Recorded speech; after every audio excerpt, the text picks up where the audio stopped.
The following is a production of the University of Minnesota, driven to discover. Hi, this is David Arundale, your host for the Peer Assisted Learning Groups podcast. Thanks for spending some time with us today. This episode introduces us to Brandan, who's a study group leader for the SI program at Vancouver Island University in Canada. This is the final part of our four-part series on their SI program. Brandan shared his experience as a study group leader in 2 accounting courses. Some of the topics in our conversation included how he decided to become a study group leader, prior experiences to helping other students in other courses that kind of led him to think this SI experience might be really good. He shared about what was challenging about the 2 accounting courses for many first-year students and what was it that he did inside of his study sessions to help students to be able to overcome those challenges. He shared some of his favorite study group activities that he engaged in. And he also finished up by sharing about what was it that he personally and professionally had received from his experience. Let's listen in on our conversation. Well, greetings, everyone. Good to have you all with us here. We're talking with Brandan, and he's going to tell us about his experience at Vancouver Island University in Canada. But first, let's get to know a little bit more about Brandan. And that is, what are you studying in college and what future vocation do you think that might lead to? So I'm studying accounting. I'm a third-year accounting student. After I graduate from Vancouver Island University, I want to do my Master's of Professional Accounting at the University of Saskatchewan and then pursue my CPA designation. And then what part of the country do you think that you might live? That's pretty open-ended for me. I'm kind of willing to go to whichever cities offers the best opportunity. So that could be Toronto, Edmonton, Calgary, Vancouver. Well, what made you decide that you wanted to become involved with a study group program? So in my first year of university in Accounting 100, so intro level accounting, I was in our seminars, I was helping our students and stuff if I understood the topic and they didn't. I was kind of working with them. And my professor recommended that I apply for the peer supported learning, so the study group program I work with at VIU. And I attended PSL myself when I was in Accounting 100.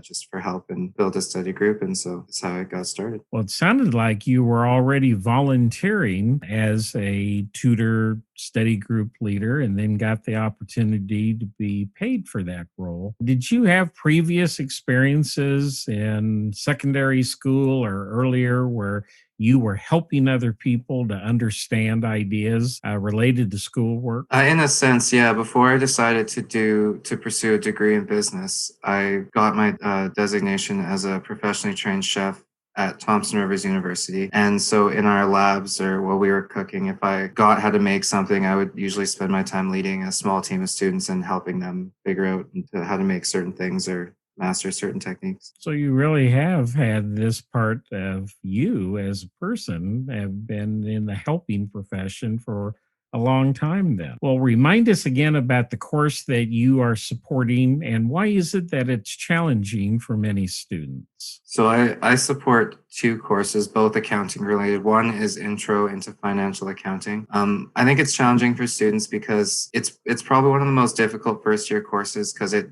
deals with language and terms and ideas that you would have never really thought of outside of like an educational life, like trying to think of why things are accounted for, how they are, different accounts and stuff like that the average person might not consider or not need to consider in day-to-day life. So it's a lot of new things for students. And the second course I support is the Intro into Managerial Accounting. So same thing, it's new for them. It's terminology that they haven't seen before, ways of math and reasoning that they might have not had to think of before, which is why I believe it's challenging for some students. What are 1 or 2 of your favorite sessions activities that you use that you think are effective for helping students to understand the material? 2 techniques I prefer. One involves a bit of competition. It would be I would put a problem up on the board or on the screen and then break students into teams and then have them pretty well race to finish the problem. And then at the end, team that got first would then show their work like on the board to everybody else as to how they got that. And so that allows some students to see either a different way of thinking about it or how a student might think about it versus how a prof might show how to do the problem. The other one I enjoy is I'll put like a more comprehensive problem up on the board and then give different groups of students a piece of the problem to work on. And then at the end, they'll all come together and solve the problem with their individual portion. Well, so far we've been talking about your interactions with other students, things that you're doing to help facilitate their learning. Let's go ahead and make the focus with you as we come close to ending our conversation. Based on your experiences as a study group leader, how do you think that you have changed personally and professionally? Well, it's helped me build relationships not only with students, but with the faculty as well of the courses that we support. But it's even solidified like my understanding in those intro topics even more, because being able to do it once for a course, but then being able to sit in the course again and pay attention to things that I may have not paid attention to the first time or other bits of information and stuff like that. It's also helped me see how different students learn and how different ways of different minds work, different study techniques. It just has opened up a lot of opportunities, I think, for me as well.